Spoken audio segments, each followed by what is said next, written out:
Първите 12 търпана пропътуваха 2500 км до България в камион, оборудван с климатици и душове. Конете са от едно семейство. Първата им работа на наша земя беше да се отъркалят в прахта, да проверят всички ли са заедно и да опитат вкусна ли е българската трева. В Родопите няма да им е лесно.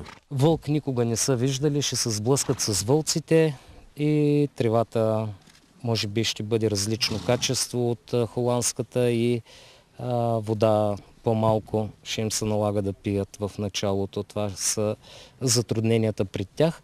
Първите месеци търпаните ще живеят в заградена територия с електропастир. За тях ще се грижат български еколози и доброволци от Холандия. През каменната ера в нашите земи са бродили огромни стада търпани. Открити в пещерите рисунки показват, че древните коне са изглеждали като тези. Все още е загадка кога и защо са изчезнали от България. Еколозите са притеснени как конете ще свикнат с местните условия.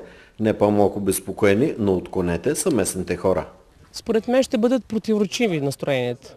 Няма да са еднозначни за и против. Нормално е, защото е за пръв път начало, диви коне са, плашещи малко, но пък очакването е голямо. В Крумовград се надяват, че в района ще идват туристи да гледат дивите коне. Ако търпаните оцелеят и броят им се увеличи, ще бъдат разселени и на други места в България. Първата заявка е от природен парк Витоша.